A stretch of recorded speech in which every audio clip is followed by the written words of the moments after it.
Hello, guys. It's Marc Zicree, Mr. Sci-Fi, also known as Marc Zicree of Space Command. I'm in my Wrath of Khan necklace and my tie-dye shirt, so life is perfect. So we're going to be talking for a little while and seeing what questions you guys might have, and we will very soon find the answer to all of life's questions together.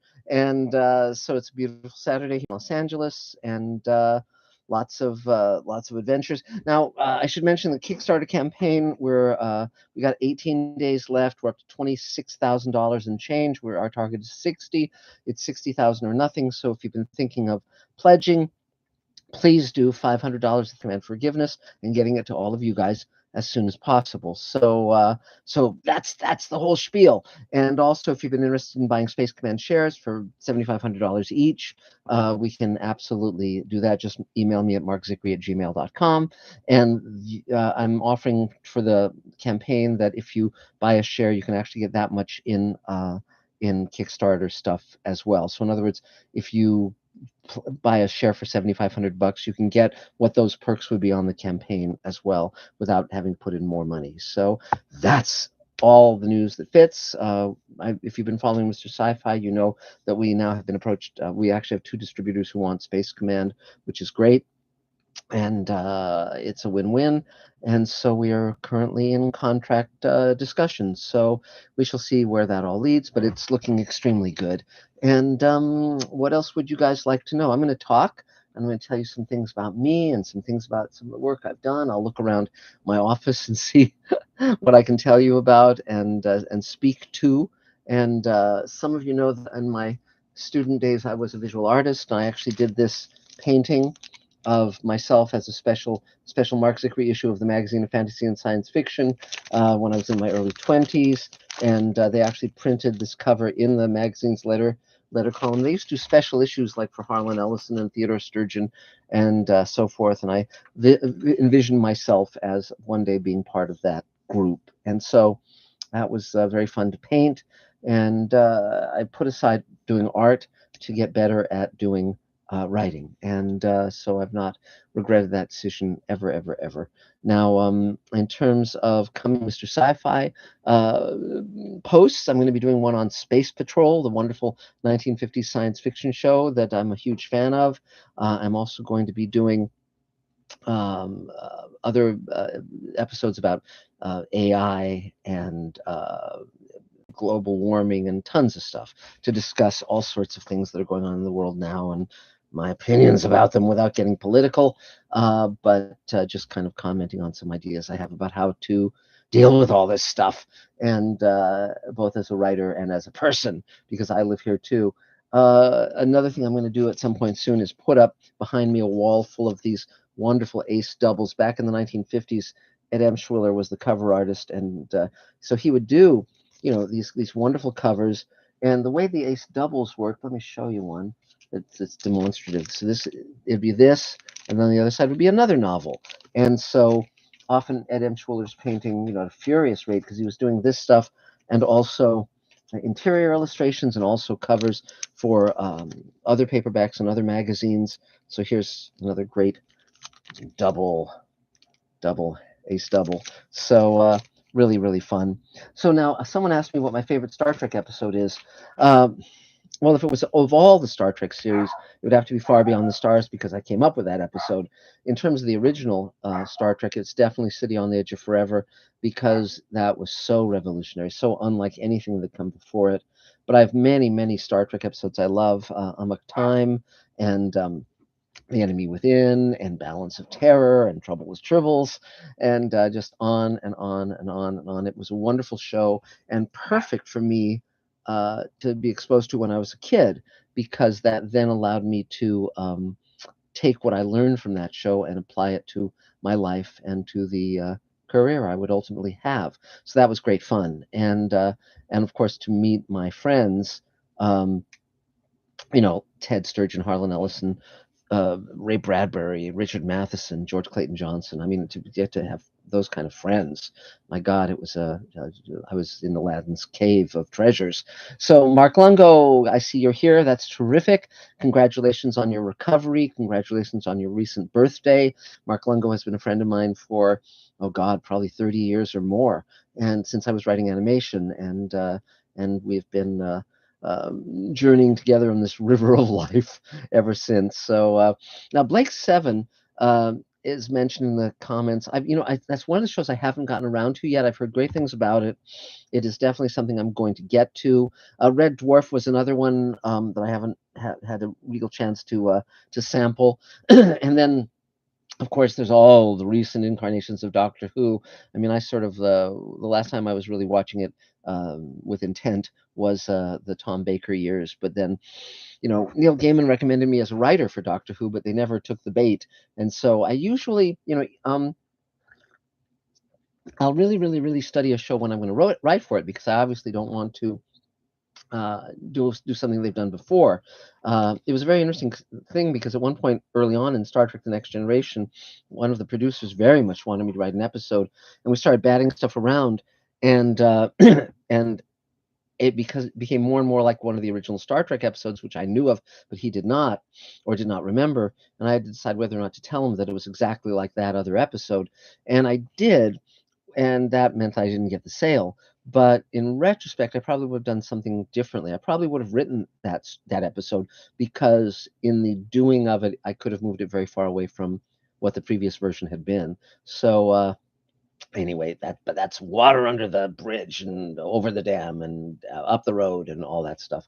So but it was so many Star Trek producers tried to buy some of my work before I actually sold to Star Trek: The Next Generation. They would get fired before they had the chance to buy the story, and that included David Gerald and Tracy Torme and on and on and on. Uh, Armin, whatever his first name was, it just was bizarre and funny and peculiar. Let's see. There, No Name says, "Have you seen the movie The Prospector? It was fantastic all around." I was wondering if you've seen it, and what your thoughts were of it. Yes, I did see it when it came. When it first aired, and I liked it. I haven't seen it again, so my memory of it is not very sharp. But I thought it was a good job for a low-budget science fiction movie. So these things crop up periodically where something of quality. For instance, I just did a video about the TV show The Bodies, and it's a time travel show, and I really, really liked it. And so so that's the way it goes. In terms of me writing for Doctor Who, yeah, it was a disappointment. It was you'd assume that when Neil Gaiman recommends a writer, people listen, but in this case they didn't. And it would have been a lot of fun to write Doctor Who. I would have approached it the same way I approached pretty much everything I write, particularly when I was writing for Star Trek, which is to say, okay, Doctor Who's done all these many, many, many hundreds of episodes. What haven't they done? What in their mythology? What's some part of their mythos that they have not explored? And if you really think about it profoundly, and you find something from your heart that's very meaningful to you, um, you can find those things, like with Far Beyond the Stars, where I thought, oh well, they've never shown what science fiction was like with the writers in the 50s writing for the pulp magazines. Let's see. Jonathan Engwall says, Blake, spoiler here. How was the cutoff ending of Blake 7 intended, I wonder? They killed Avon, maybe they did not. It was a ruse within a ruse. I really enjoyed it. Sorry about the spoiler. So, yeah, and Prospect. I knew you were talking about Prospect, by the way. No name. But, it's, the interesting thing about science fiction, by the way, is when you kill someone off, you can always bring them back. You just have to save the nose and clone it. But, like with Spock, they bring him back, but, etc. And there's one of the characters in Space Command that we are going to be bringing back in a very interesting way. So watch this space. From all the science fiction you've read and or seen, which do you think is going to happen? Aha!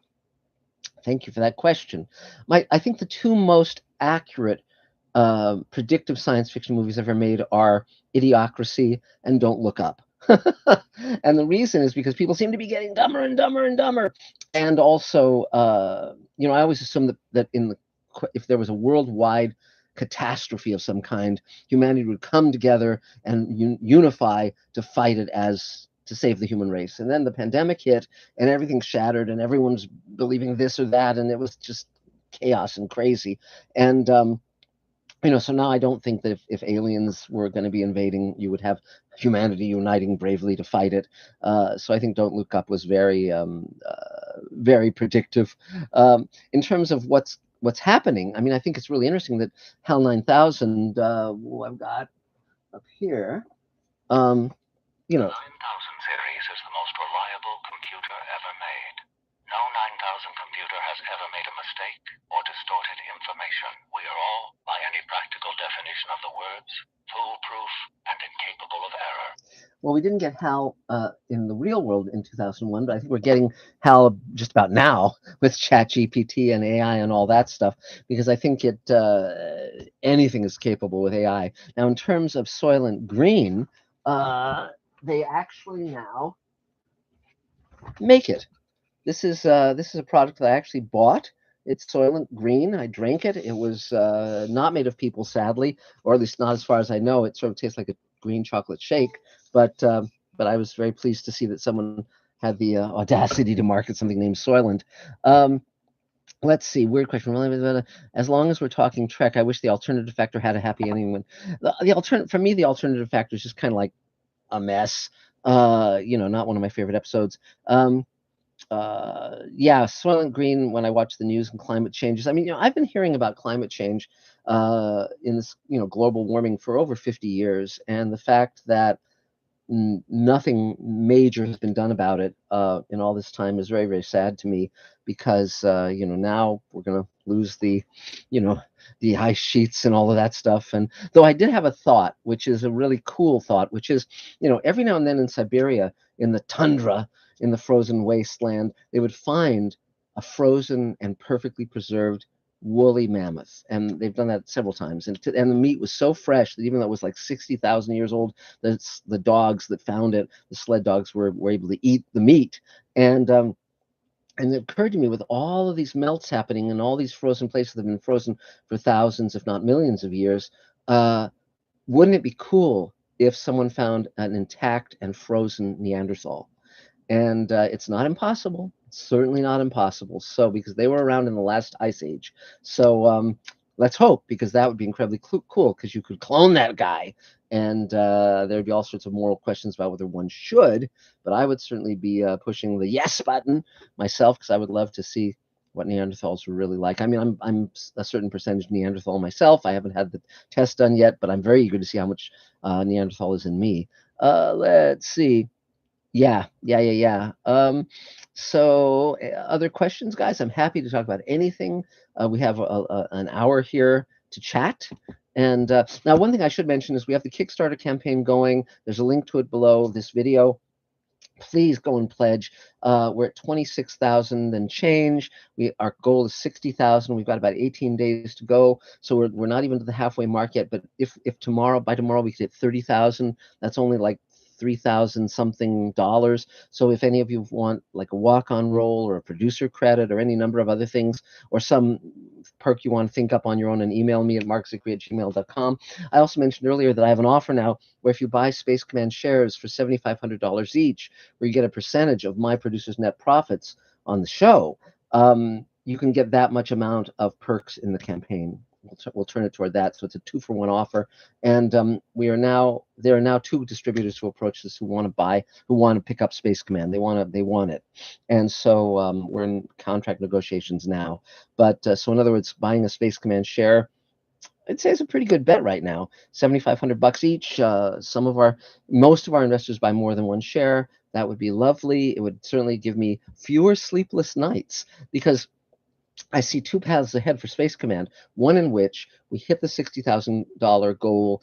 We've scheduled some final shoots of the creature on Space Command Forgiveness for the 15th of November, which is around when our campaign ends. If we don't have that 60 grand, we have to pull the plug on that shoot. We won't be able to afford it, and so that will really throw a monkey wrench into things in terms of finishing hour 6 and then moving on to the remaining 6 hours. So if we hit the $60,000 or more, then we can film that. We can finish all of the principal photography on Forgiveness. We're already writing the production draft of Great Solar War. We've got Empire, the next 2-hour one, finished. After that, into the Harvester, which ends the season. I mean, it can be all done. You can all of it be shot within a matter of just a couple, 2, 3 months.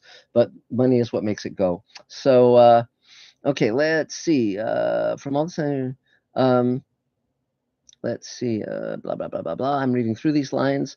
Uh, what would you have written for Lazarus Man if it had continued? That's hard to say. It's we wrote one script that didn't get made. It was extremely daring in terms of its logistics. I'd have to go back to the script and read it again. It just took. See, one of the problems I had with Lazarus Man when I was producer, and for those who don't know, it was a western that I was producer, writer, producer on. It only ran for one season, and but I always wanted them to adopt the visual effects capabilities that I knew were possible coming from science fiction. Because in Lazarus Man, we only had 2 Western town sets. These 2 Western towns that were in New Mexico and Old Western, and that's all we could shoot in. That was it. Whereas I said, with visual effects, we could do any city that was back there in the 1860s. We could do Washington D.C. We just with a map painting. We could do Philadelphia. We could do anything. San Francisco, but they just never understood because our showrunner was an old time Western guy. He didn't come out of science fiction, so that was rather frustrating because we could have had a show on a much bigger scale if we'd just been allowed to. Let's see, discovering frozen Neanderthal, that would make a wonderful story. Yes, and a wonderful reality too. There's a wonderful story by Isaac Asimov. Generally, I don't like his writing because he's not very good with characters in general. I always find his writing a little flat. But there's a wonderful story he wrote called The Ugly Little Boy, and it's about a Neanderthal child that's brought into the present in sort of a time envelope. It's about the female scientist who works with it, and then the funding is cut, and they have to send the child back on his own, and of course he'll die. And it's about the decision that the female scientist comes to. It's a lovely, lovely story. So again, it's The Ugly Little Boy by Isaac Asimov. Let's see. Ilio says, I'm thinking to watch The Outer Limits. Yes, it's great. The best TV show ever made, gosh.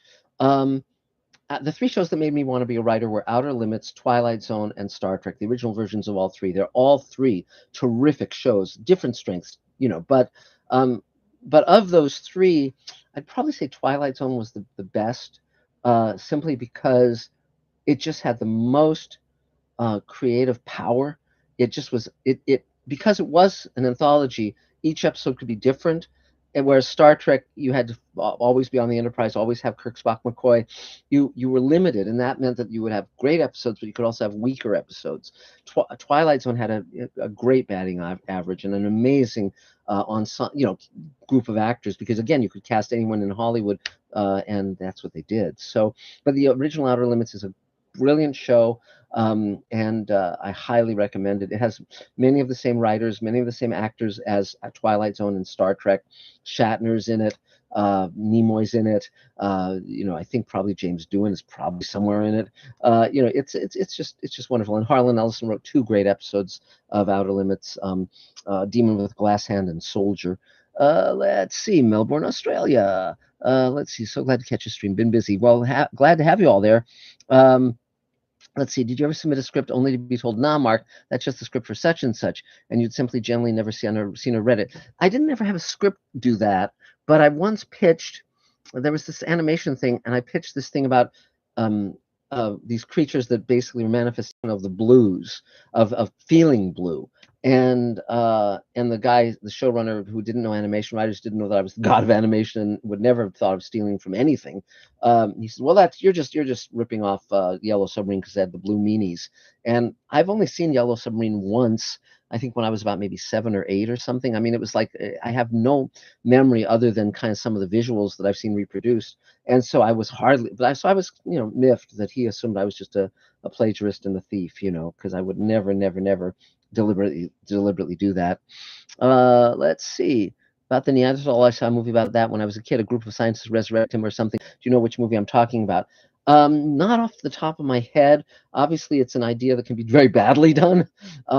Neanderthals are generally not well represented in film and TV. I think, frankly, if you met a Neanderthal, if he was dressed just like you or I, he'd just seem like maybe a truck driver or something. He'd be a big, muscular guy with not much of a chin. He probably, most people would think, well, that's a sort of a homely guy, but they probably wouldn't be immediately jump to the conclusion that it's not a Homo sapiens.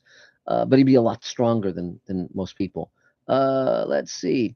Yeah, yeah. The Jonathan Engel is talking about Asimov. Um, and talking about, they've got their problems. One thing about the Naked Sun, or maybe it's Caves of Steel. Asimov had several books that dealt with a robot detective teaming up with a human detective, and those are kind of fun. And there was actually a BBC radio adaptation of Caves of Steel that was pretty fun and pretty good. Asimov. I mean, I've read Asimov. I've read iRobot.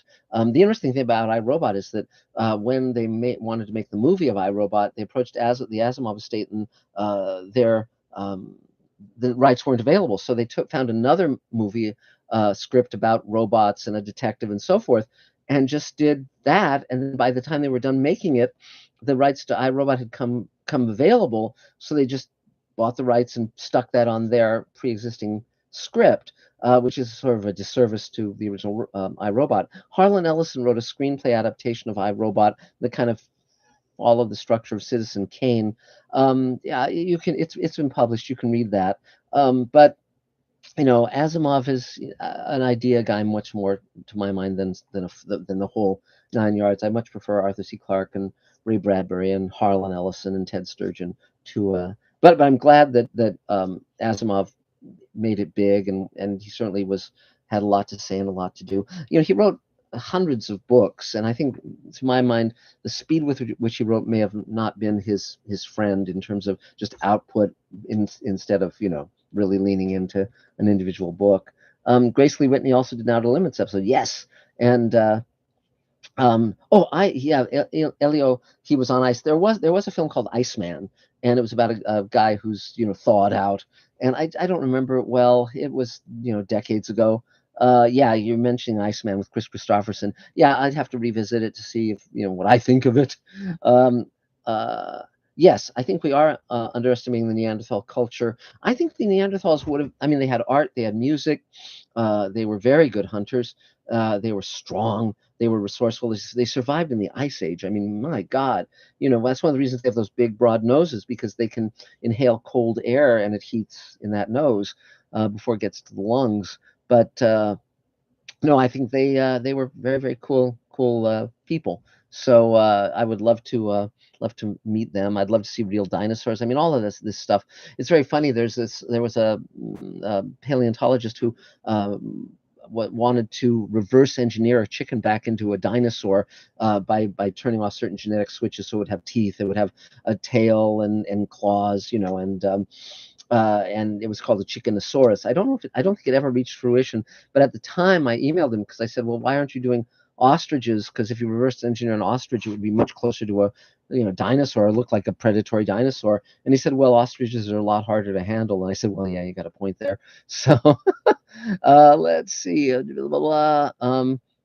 Encino Man. Well, yeah, there are several movies with that same plot. There was also this low budget 1950s thing where they thawed out a caveman. It's like, okay, but anyway, it's but I think that none of the movies about. I feel very strongly that none of the movies about Neanderthals have come anywhere near what the reality would have been. And part of the problem also is that so many uh, so many items from a culture don't last over the span of time. So anything made of wood, thing made of feathers, anything, so I think their culture, when you look at tribal people and Native Americans, etc., and you see the amazing way they decorate themselves, the amazing colors, and just the artistry, just to the decoration and the fashion and what they make and what they build.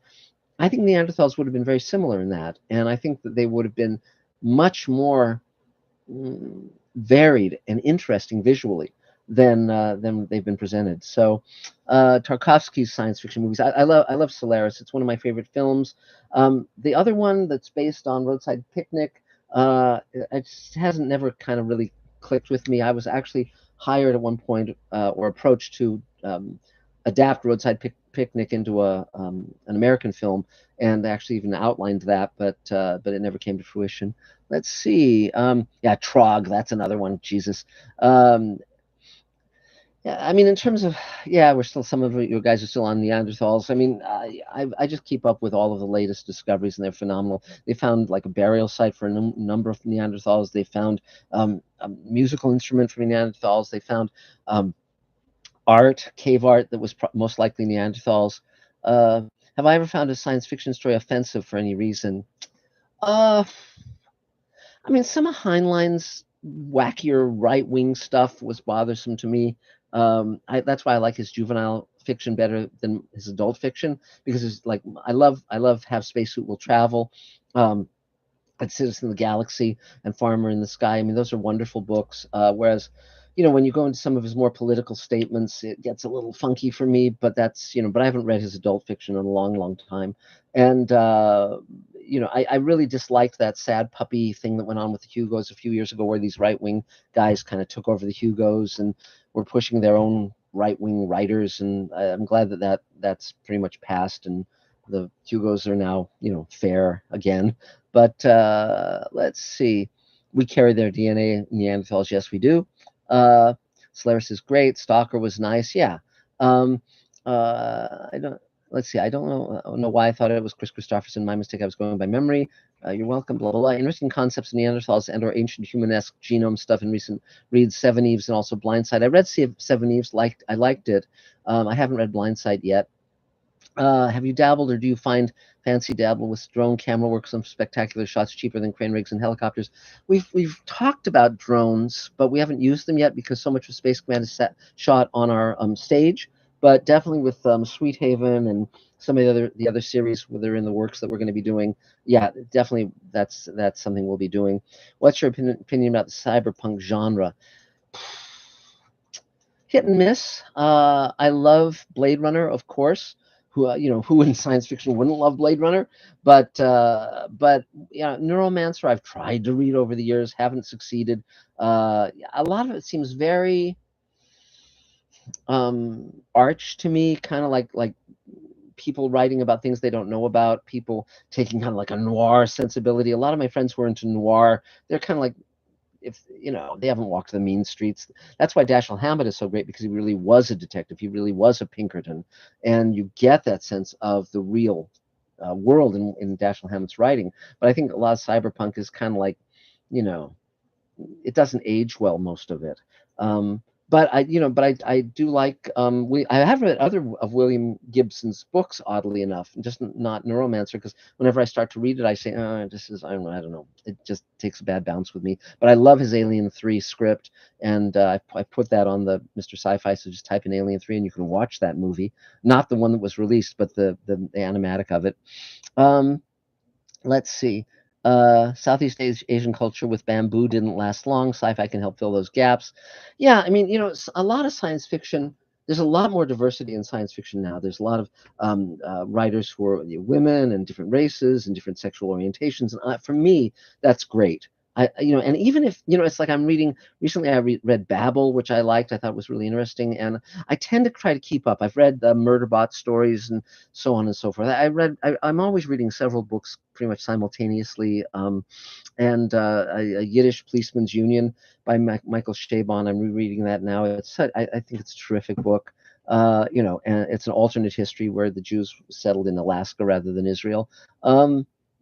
Let's see. Yeah, I mean, really, with all of it, it's case by case, novel by novel, writer by writer. And the interesting thing about Neuromancer is that when William Gibson wrote it, he didn't know anything about computers, so he's making up a lot of that stuff, and that's fine. That's fine, of course. And I like writers like Douglas Adams, of course. He's amazing. Uh, can you recommend a book? Let's see, blah blah blah blah. Yeah. Can you recommend a science fiction book that came out recently that I should read? Well, yeah. Well, I liked Babel. Let me think. I'm trying to think of what the new crop has in it. I like the Murderbot stories. I've liked. God, what have I been reading? Uh, like generally, whenever I hear that a science fiction novel is good, I'll check it out either via a physical book or an audio book. I think if you look at what was just recently nominated for the Hugo, you probably could do pretty well by that. I, you know, I, but but the classics are still great too. I mean, Martian Chronicles, I think, is a phenomenal piece of work. It's one of my favorite books. Obviously, Fahrenheit 451. There's a lot of classic science fiction that you can just love and return to again and again.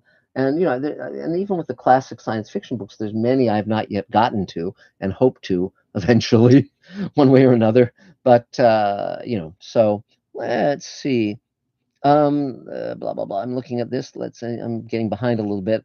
Love the World of Tears book series. Nice mix of technology, gods, and pocket worlds. Yep. Blade Runner and maybe Akira or Ghost in the Shell are good examples. Yes, I agree.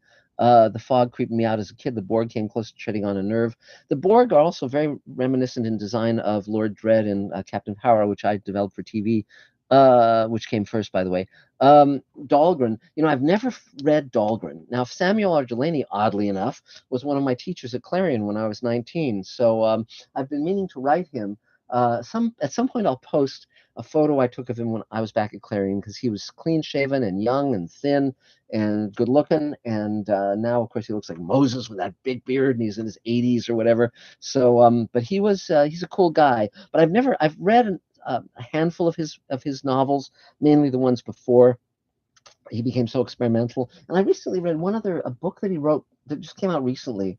I read that as well. It was a short book, not like Dahlgren where it's like yay thick. But let's see. Solar punk and hope punk are cool. You'll have to tell me about those when next time we talk, Mark. I haven't heard those phrases.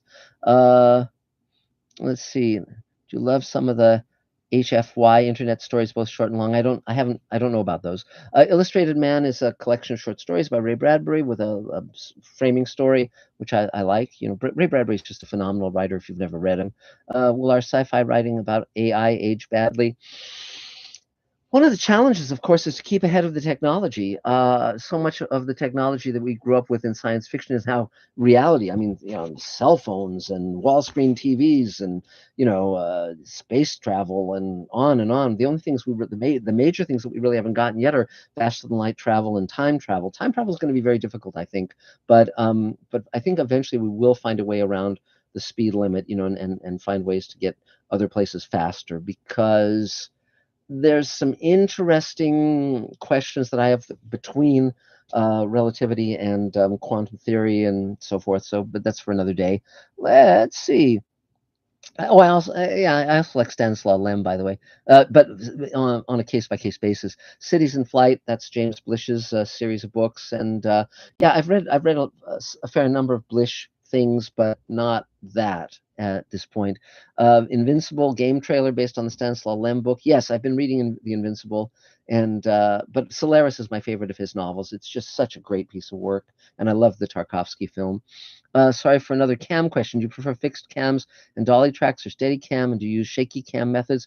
We use dolly track, we use steady cam, we use everything we can get our hands on.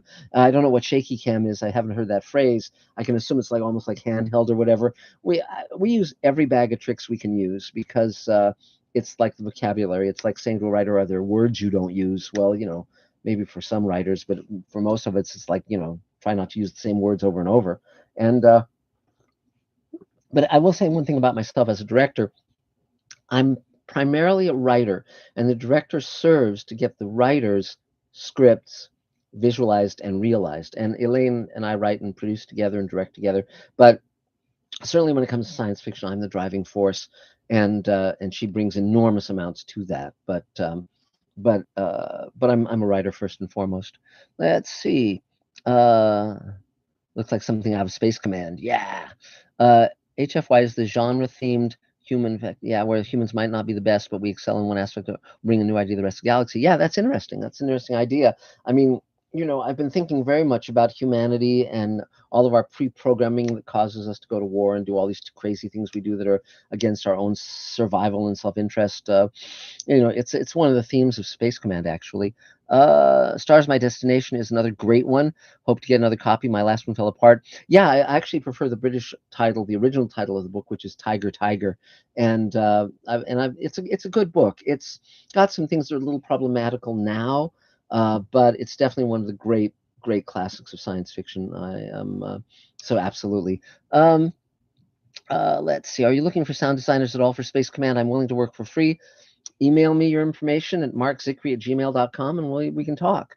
So and Mark Lungo says you've written about how Twilight Zone suffered seasonal rot near the end as it became more cynical. Why do you think that happened? I wouldn't say seasonal rot because Twilight Zone, even in the final season, had great episodes. I mean, Nightmare at 20,000 Feet is a fifth season episode. In Praise of Pip is a fifth season episode. There's some great stuff. Taki Tina, Living Doll is a fifth season episode. So some of the classic great episodes of Twilight Zone are in that fifth season. The main problem, I think, was that Rod Serling contractually he had to write the majority of the episodes, and 5 years of writing 20 episodes a year or whatever himself, he was just burned. He was worn out. He'd also written the movie 7 Days in May. He'd done the Twilight Zone book adaptations. I mean, just exhausted, and so he was kind of tapped out a bit, and so I don't think it suffered. It's still a great show even in the fifth season. It never turned to crap, but certainly Serling himself was tired and needed a bit of a break. So that's what happened. Now, also again to remind everyone, we have a Kickstarter campaign going. Please, there's a link down there. Go there, pledge. I mean, if we don't hit the target, we don't get any of the money, and we're up to 26,000 out of 60,000. We've got 18 days to go. If you know people who have money, if you know people who want to do walk-on roles, aspiring actors, or people who want producer credits, they're aspiring producers. It's a great opportunity for so many things, and it'll allow us to finish Hour 6 and then move on to shooting the rest of the season. And then we're doing 5 series after that I'm co-creating with the creators of The Expanse and Farscape and Alienation and Sequest and Defiance. And there's a new Serling show I want to do. I mean, it's just waiting in the wings. The only thing it needs is money. So, and we have a studio. So, let's see. Blah blah blah blah blah. Do you think a Star Trek anthology TV series would work?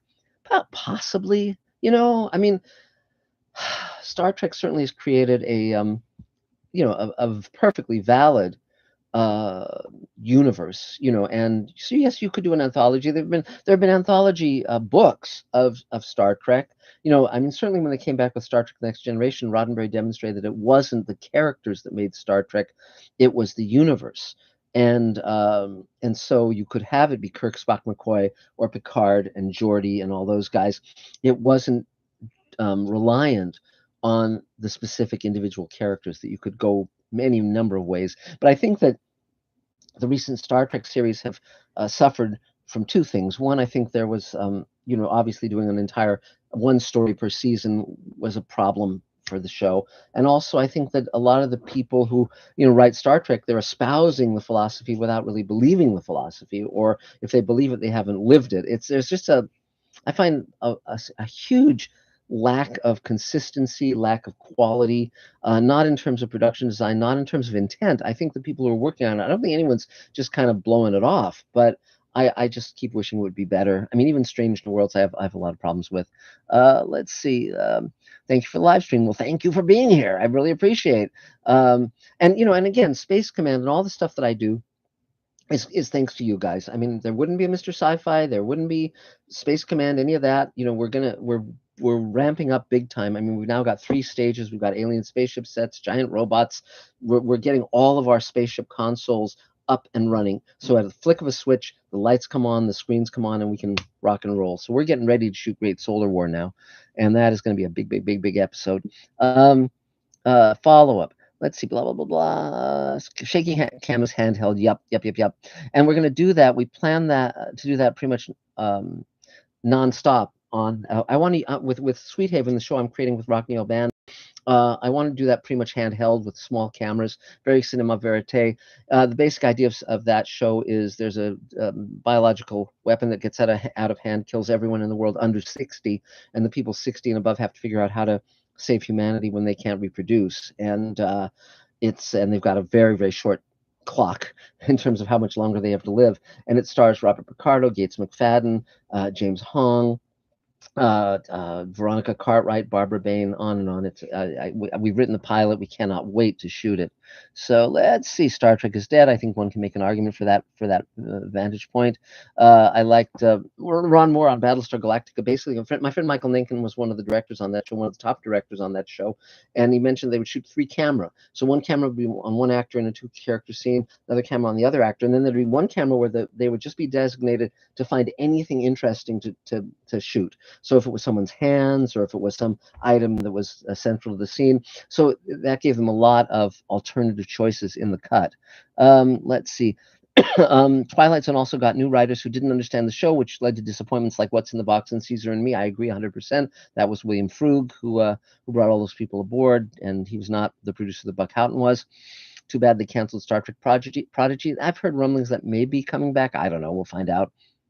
So we're gonna have another Alien movie. So excited, not. We'll see. Prey was good. I liked that.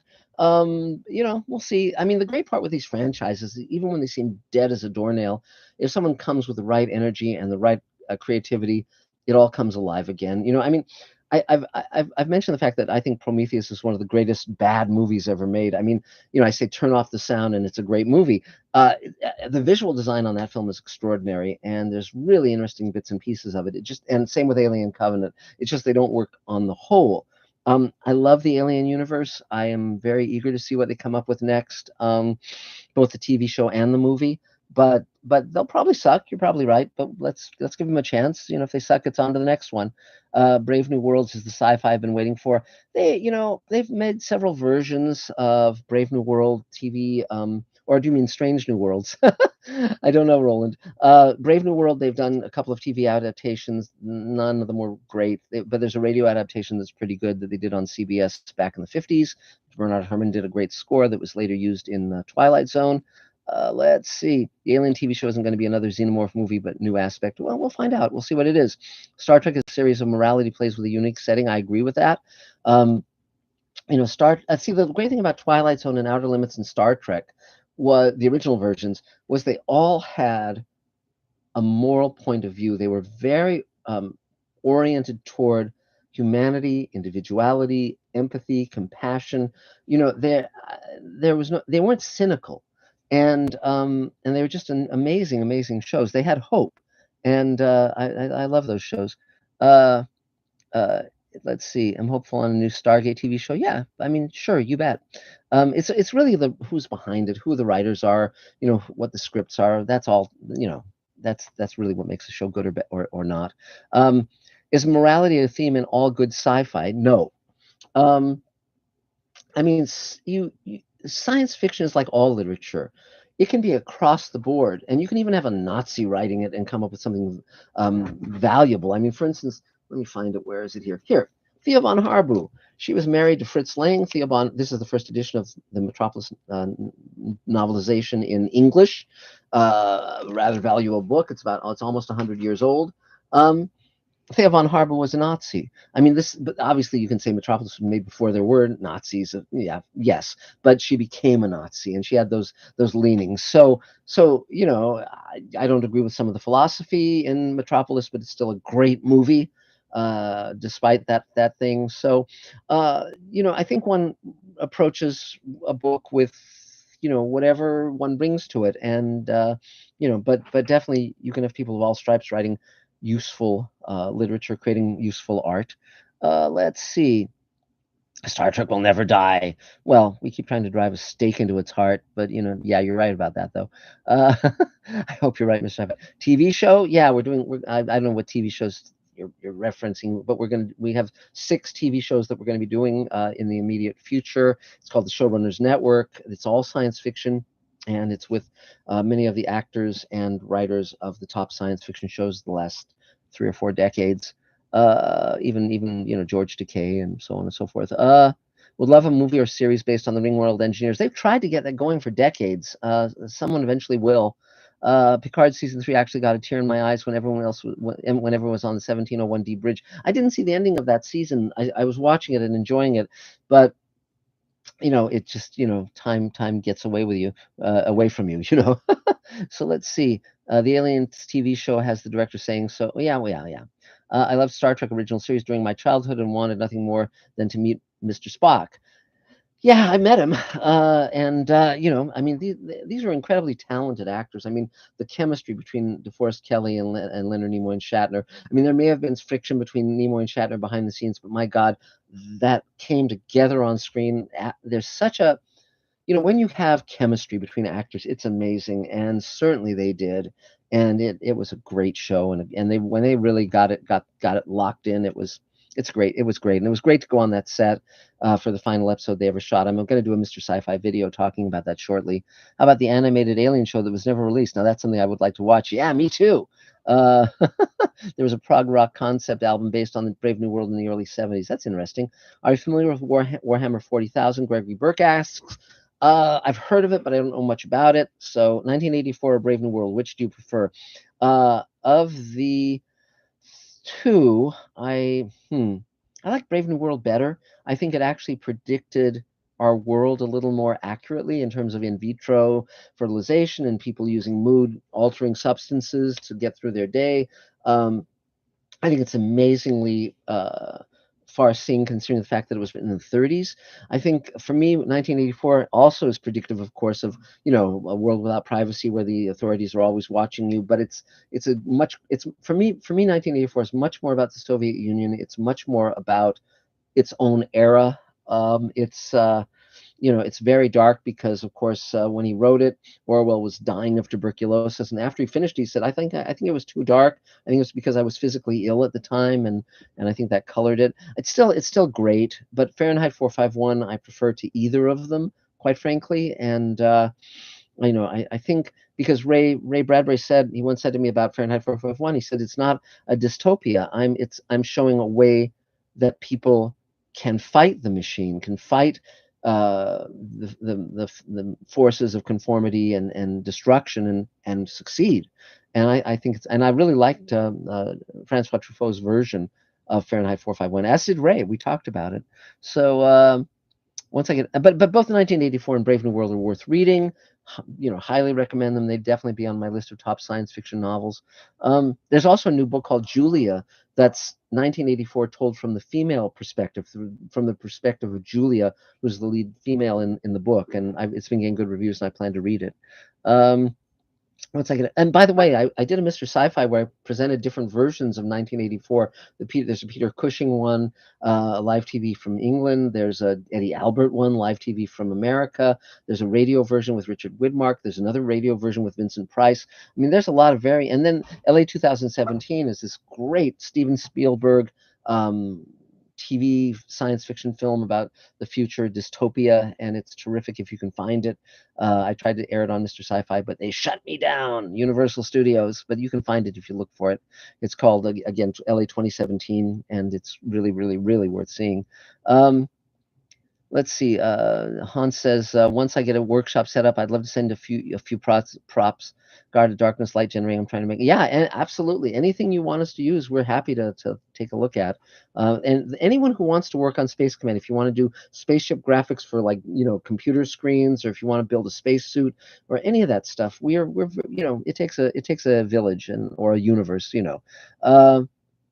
Have you been greenlit? Have I been greenlit for all 6 of your new shows? Well, it's funny because I wrote a book recently called Greenlighting Yourself, so I'm greenlighting myself on these shows. So yes, the answer is yes. They'll get made because I'm determined to make stuff, and when I determine to do something, I do it. So that's so yeah. I mean, all of this stuff is going to come to fruition because that's what I do. That's what my life is. There's a Russian kind of 1984, but I don't remember the name. The name is We. And it actually was written in the 20s, before 1984, before Brave New World, and it's very interesting. I've read that recently, and it's got a lot to recommend it. And its history was very interesting because it was not published in the Soviet Union until very late, like decades after it was written. It was first published in Europe, and it's well worth checking out. Yeah, Fahrenheit 451 is great. And the movie, yes. Mark Longo says the original Outer Limits was dark, but it was never nihilistic like the revival. The revival writers thought it was edgy and cool to have Earth conquered or destroyed every few episodes. Yeah, I mean, I don't really like dark nihilistic science fiction simply because what point is there in saying we're screwed and there's nothing we can do about it? I mean, no. No, I don't. That's not. I don't believe that. And I think that we can. I mean, we landed on the moon. We have not had a war in outer space yet. We managed to paint the Sistine Chapel ceiling. Mankind has this enormous possibility. Most people aren't murdering each other. Most people are helping each other. Most people are living their lives. It's like there are forces of chaos and destruction, but these are forces of insanity. And I think the more we're compassionate, the more we're empathetic, the more we reach out to others, the better. And so that's what I do in my work and in my life. Uh, I saw that with Peter Cushing. Yeah, they restored it.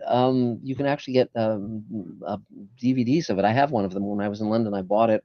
I highly recommend, by the way, buying an all-region Blu-ray player because you can get programs and movies from all around the world, and it's really, really fun. Uh, so the '60s version of Fahrenheit 451 was awesome. Yes, it was. And Oscar Werner was a terrific choice to play Montag. He'd been in the Wehrmacht in World War II, and he really understood totalitarianism. Um, let's see. Have you read Return from the Stars by Stanislaw Lem? I don't think I've gotten to that one yet.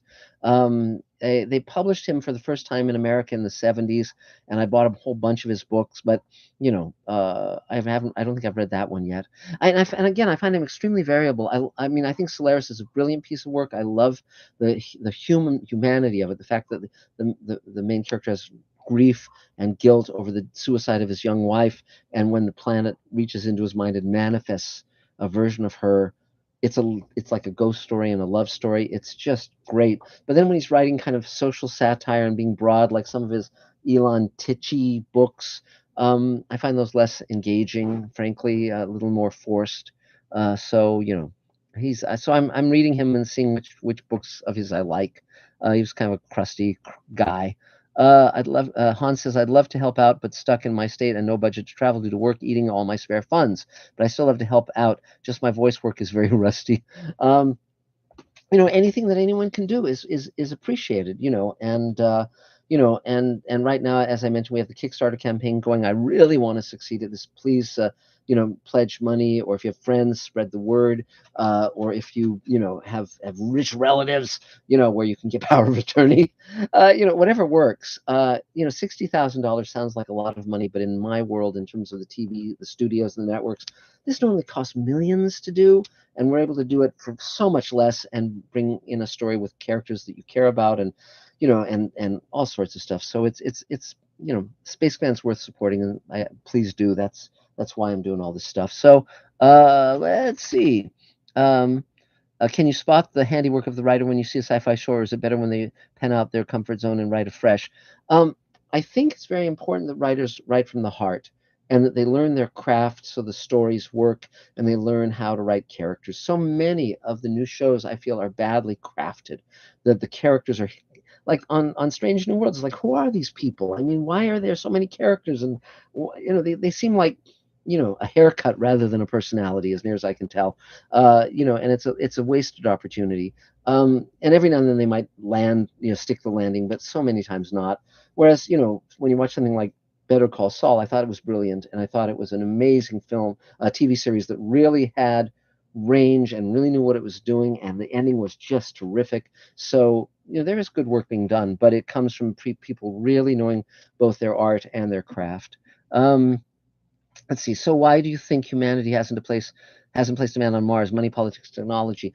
I think the problem was that NASA was a political agency. It was a government agency, and so once to the politicians who didn't have the vision, when we reached the moon and beat the Russians, that was end of story. It was like a football game that ended. They had no interest in going to Mars. They didn't care about Mars. And so Werner von Braun wanted us to continue to Mars. He had had a plan that was viable since the late '40s, and he wrote about it. I've got one of his books here where he talks about it. And when they chose to do the space shuttle instead of the trip to Mars, because they could only fund one or the other, Werner von Braun quit NASA. And it was. But now, thanks to Elon Musk being sort of a Heinlein kind of gazillionaire, I think my personal opinion is that either China's going to get to Mars first in terms of a manned mission, or Elon will, and I'm rooting for Elon because although he may be politically kind of wacky and very impulsive, I very much would love for him to reach Mars rather than the Chinese first. So simply because if the Chinese do it, it will be a triumph for China, and they'll claim Mars as their own. Whereas I really want it to be a triumph of humanity, and particularly because I grew up on all those Heinlein and Bradbury and Arthur C. Clarke's stories of the private citizens reaching the planets. I just would love that. So science fiction should provide hope during dark times. I do believe that. Yes. R.I.P. Matthew Perry. Yes, indeed. Elo, nice to come home when Mars is trying so hard to kill you. Yes. Mars. Really, Mars is just so dangerous, and I really think it's akin to living underwater. You cannot open the door. You'll be dead within a minute. I mean, it's a totally lethal, and it has radiation to boot. So it's worse than being underwater. But it definitely is going to be the most difficult environment humanity has ever lived in. Because there's nothing on Earth to match how dangerous the Martian uh, atmosphere and radiation are, but it's still worth doing, very much worth doing. I've been sharing the Kickstarter and sharing the episode to all interested. Thank you, thank you, thank you. I really appreciate it. And for me, this is magical.